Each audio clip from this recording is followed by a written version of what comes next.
Hello, আসসালামু আলাইকুম viewers. আপনারা সবাই কেমন আছেন? আমি আল্লাহর রহমতে ভালো আছি। তো আজকে রান্না করতেছি আমার বাচ্চাদের জন্য কোয়েল বার্ড দিয়ে রোস্ট এবং হোয়াইট পোলাও।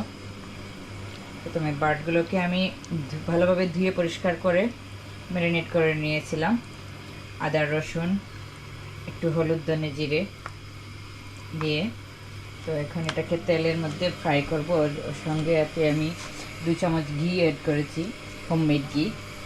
আমি বাজারের কিনা ঘি ইউজ করতে পারি না আমার বাচ্চাদের জন্য, ওদের ক্ষতি করে। তো অয়েলটা গরম হয়ে যাক, এখন সবগুলোকে আস্তে আস্তে একটু আলতোভাবে ফ্রাই করে নেব। বেশি শক্ত করব না, কারণ শক্ত হলে ওরা খেতে পারে না। সরি, আমার ওয়াশিং মেশিন চলতেছিল, এখানে এখনও আওয়াজ হচ্ছে। আর এটার যখন আমি কুক করি, যখন ম্যারিনেট করি তখন আমি এটার সঙ্গে পমগ্রেনেট জুস, যেটাকে আমাদের দেশে আনারের শরবত যেটা পাওয়া যায়, আপনাদের না থাকলে একটু আনারটা চিপে একটু জুস দিয়ে দেবেন। তাহলে হয় কি, ওই যে কোয়েল পাখির একটা গন্ধ থাকে, হাঁসের মধ্যে একটা গন্ধ থাকে না, ঠিক সেই রকম একটা গন্ধ থাকে।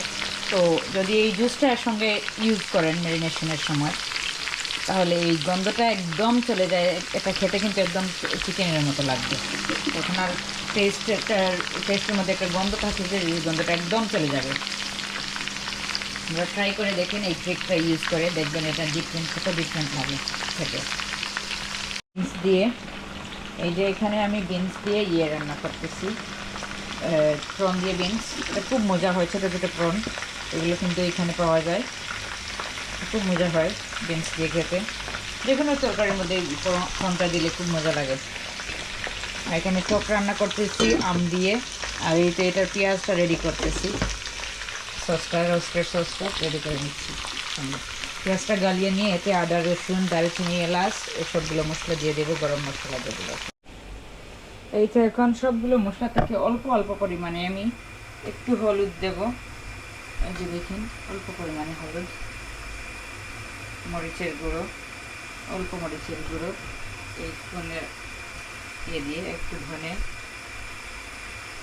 একটু জিরে, আর একটু গরম মশলা। এই তো গরম মশলাগুলো দিয়ে দিলাম।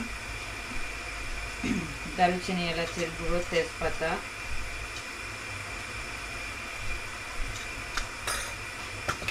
সরি মিক্স মশলা যেগুলো সবগুলো দিয়ে দিলাম আমরা।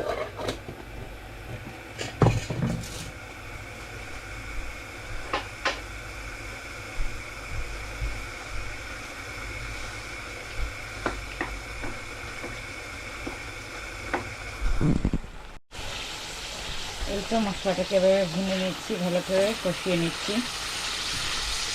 একদম মশলা কষা হয়ে গেলে আমি পাখিটা আর ডিমগুলো অ্যাড করে নেব।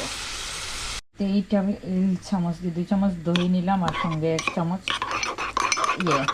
বাদামের গুঁড়ো, আলমন্ড পাউডার মিক্স করে এখন আমি আমার ইয়েটাকে দিয়ে দেবো, কারণ এতে একটু জিঞ্জারের স্মেল আসতেছে। আলমন্ড পাউডার তো দিতামই আমি এতে, কিন্তু ইয়োগর্টটা দিচ্ছি, একটু আদার একটু পরিমাণ বেশি হয়ে গেছে, তার জন্য এটা ব্যালেন্স করার জন্য।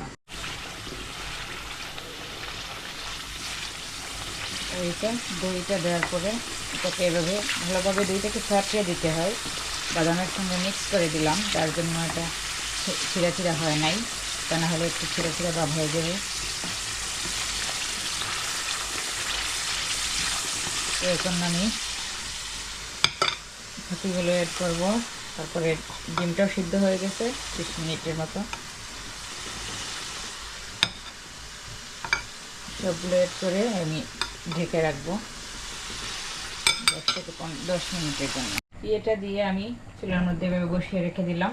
10 থেকে 15 মিনিট পরে এটা একদম অল্প একটু পানি দিছি, কারণ ইয়েটার ভিতরে একটু সস যাওয়ার জন্য। আর এটাকে আমি এখন ঢেকে রাখবো 10 থেকে 15 মিনিটের মতো। এই তো হয়ে গেল রোস্টটা। আর এখন আমি পোলাওটা মেক করে নিচ্ছি। পোলাওটা তো আর আপনারা জানেন, স্বাভাবিক সাদা পোলাও কীভাবে রান্না করেন। তো এটা প্রথমে পেঁয়াজ এবং মশলাগুলো দারুচিনি, এলাচ, তেজপাতা, লং, গোলমরিচ, আর এখানে রসুন আছে, রসুন দেবো এখন সঙ্গে। আর আদা আছে। প্রথমে চাউল দেব, তারপরে রসুন, আদাটা শেষে দেব। আদাটা এখন দিয়ে দিলে, তেলের মধ্যে দিয়ে দিলে হাঁড়িতে ধরে যায় আর একটু আদার ইয়েটা চলে যায়,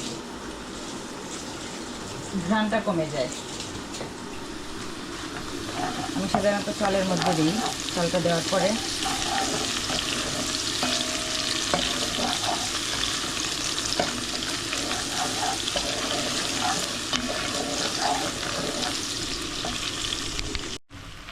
এই তো আদা এবং ঘিটা দিয়ে এখন চালটাকে ভেজে নেব। ভেজে আমি গরম পানি দিয়ে দেবো, পরিমাণ মতো পানি দিয়ে ফুটিয়ে নেব। তো আজকে যদি আমার এই রেসিপিটা যদি ভালো লাগে, এই রোস্টের রেসিপিটা যদি আপনাদের ভালো লাগে, তাহলে লাইক অ্যান্ড শেয়ার করবেন, চ্যানেলটাকে সাবস্ক্রাইব করবেন। দেখা হবে অন্য আরেকটা ভিডিওতে। আল্লাহ হাফেজ।